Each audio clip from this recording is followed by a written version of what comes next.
Só relembrando alguns conceitos de cardiomiopatia hipertrófica, que é aquela entidade em que existe uma hipertrofia ventricular esquerda inapropriada. Normalmente ela tem característica genética autossômica dominante e que se manifesta por essa hipertrofia, que pode ser um pouco mais difusa, mas normalmente ela é assimétrica, ela envolve alguma localização específica do miocárdio. Obrigatoriamente ela não tem relação com outras explicação por outras causas, como hipertensão arterial sistêmica descontrolada ou anormalidades valvares, e a gente começa a suspeitar dessa cardiomiopatia hipertrófica naqueles pacientes que não possuem motivo para ter hipertrofia ventricular e apresentam ao exame ecocardiográfico um septo maior do que 15 milímetros. Ou naqueles pacientes que já possuem algum parente com cardiomiopatia hipertrófica, já possuem um septo entre 12 e 15, a gente já começa a suspeitar da cardiomiopatia hipertrófica.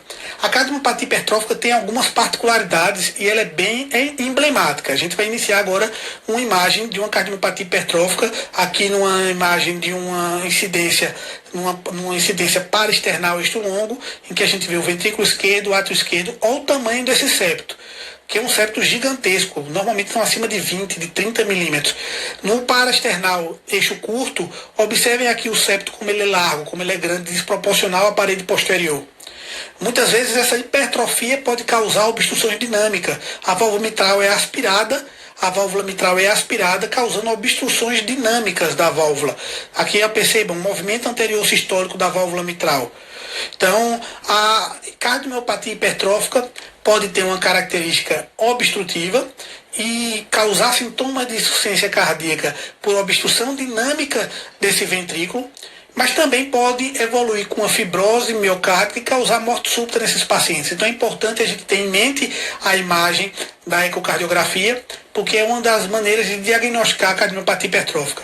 A gente não tem só a cardiomiopatia hipertrófica assimétrica, que é justamente essa, que a gente tem um septo mais globoso, essa que a gente viu na imagem, um septo globoso desproporcional. A gente pode ter uma cardiomiopatia hipertrófica que só acomete a região basal do septo, chamada a cardiomiopatia hipertrófica sigmoide, ou aquela que a gente viu que pega todo o septo interventricular, ou a região apical, ou a cardiomiopatia hipertrófica apical, chamada de Yamaguchi, que no eletrocardiograma tem alterações específicas que a gente vai ver. Então aqui a gente vai ver um exemplo de uma cardiomiopatia hipertrófica apical. Percebam que o septo, que a região apical, as porções basais não estão alteradas, mas o que a gente observa aqui é uma hipertrofia de toda a região apical.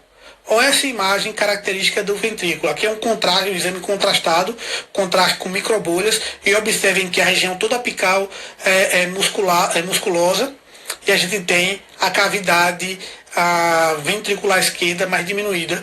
E quando a gente utiliza o contraste ecocardiográfico, a gente consegue exacerbar mais essa imagem. Percebam aqui, ó, a região média apical toda acometida da cardiomiopatia hipertrófica. Quando a gente vai avaliar o eletrocardiograma desses pacientes, a gente tem essa T negativas, sinais de hipertrofia ventricular com T negativas bem profundas. Então, a partir disso, a gente pensa na cardiomiopatia hipertrófica apical, chamada também de Yamaguchi. E aí, André, como é que funciona essa questão do movimento anterior sistólico da válvula mitral? Como é essa questão da cardiomiopatia hipertrófica obstrutiva ou não obstrutiva? Às vezes você pode ter uma cardiomiopatia hipertrófica e que, apesar da hipertrofia, pode evoluir com disfunção diastólica, mas não apresenta uma obstrução da via de saída, ela não obstrui a via de saída. E às vezes você pode ter uma cardiomiopatia hipertrófica que acomete a região septal e que vai a evoluir com a obstrução dinâmica da via de saída. Como é que essa obstrução dinâmica acontece? Não é uma estenose aórtica, mas funciona como fosse.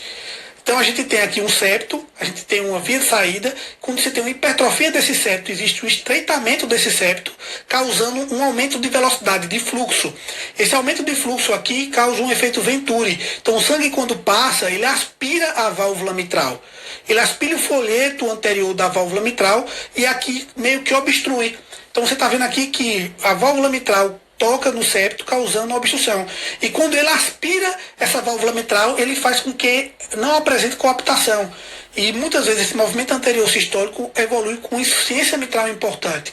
Então observem aqui, ó, ele aspira essa válvula mitral, a válvula mitral toca no septo interventricular, causando uma obstrução ao fluxo aqui, obstrução dinâmica, e muitas vezes também causa um refluxo mitral importante, porque como ele aspira aqui, ele abre a válvula mitral que deveria estar fechada, e muitas vezes aqui ele causa uma insuficiência mitral. Então o paciente pode evoluir com dispneia pela disfunção diastólica, ele pode evoluir com piora da dispneia por uma obstrução dinâmica da via de saída, e ele pode evoluir com piora da dispneia por um aumento da insuficiência mitral. Então todos esses mecanismos estão associados. Então aqui a gente vai a observar como a gente avalia o movimento anterior sistólico da válvula mitral. Então observem aqui, ó, existe um efeito Venturi, a válvula mitral é aspirada e ela toca no septo interventricular. Aqui, ó, tá vendo ela tocando no septo interventricular. Isso aqui ele causa uma obstrução dinâmica e o refluxo mitral. Causa uma insuficiência mitral importante. Então aqui no eco transesofágico, a gente observa mais uma vez a obstrução dinâmica da via de saída, causada por cardiomiopatia hipertrófica obstrutiva, e a gente vê aqui que a válvula aórtica não tem obstrução, a válvula aórtica abre de forma adequada, mas pode funcionar como uma estenose aórtica funcional. A gente parte agora para um miocárdio não compactado. O miocárdio não compactado, na embriologia, nós temos um miocárdio normalmente não compactado, mas com o passar o amadurecimento do nosso ventrículo, a área não compactada se compacta e a gente evolui de forma normal. Alguns pacientes podem evoluir com não compactação dessa área. E a gente dá o diagnóstico quando a gente mede a área compactada e a gente faz uma relação da camada não compactada com a camada compactada maior do que 2 na sístole final. Então a gente percebe que existem trabeculações bem proeminentes, essas trabeculações passa sangue por esse local e o ecocardiograma pode ajudar no diagnóstico, porque esses pacientes com cardiomiopatia relacionada a miocárdio não compactado podem evoluir com insuficiência cardíaca, tromboembolismo, porque essa região, essa trabeculação pode formar estase, essa estase pode formar trombos, e esses trombos podem se deslocarem para o cérebro, causando, ou para outras áreas, outros leitos arteriais, causando eventos tromboembólicos. Então o miocárdio não compactado está associado com insuficiência cardíaca, tromboembolismo, arritmias e morte súbita. Então qual é a imagem do miocárdio não compactado? Percebam aqui, ó, uma área esponjosa de miocárdio todo não compactado, várias trabeculações. Então aqui é uma imagem clássica de um miocárdio não compactado. Quando a gente coloca um Doppler colorido nessa área, a gente vai observar que existe fluxo ao redor dela. Então, quando a gente faz uma relação entre essa área não compactada com a área compactada maior do que 2, a gente suspeita de um miocárdio não compactado e muitas vezes esse paciente vai para uma ressonância para confirmar o diagnóstico. Agora a gente vai para a imagem de endocardite. Aqui a gente tem uma incidência paraesternal eixo longo e a gente vê a válvula aórtica e a válvula mitral. O que a gente observa aqui? Uma imagem filamentar no folheto mitral, na cúspide mitral, quando é na mitral, ele tem essa vegetação, que é um filamento, tem uma movimentação meio desorganizada, meio aleatória, como se estivesse passando uma bandeira e uma sobrecarga, uma carga de vento, fazendo com que essa bandeira balance.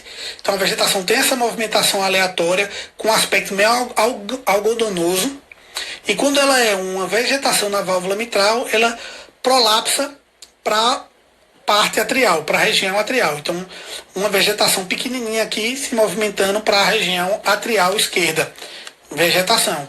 E na válvula aórtica também pode apresentar uma endocardite de válvula aórtica. Percebam que existe grudado às válvulas da válvula aórtica algumas imagens filamentares múltiplas com movimentação aleatória e com aspecto algodonoso, e que quando é na válvula aórtica, ela se movimenta em direção ao ventrículo, a cavidade ventricular. Então, vegetação na válvula aórtica se movimenta em direção ao ventrículo, enquanto a endocardite ou vegetação da válvula mitral se movimenta para o ato esquerdo. Já houve questão, já ocorreu uma questão que mostrava justamente essa imagem e perguntava o que era, basicamente.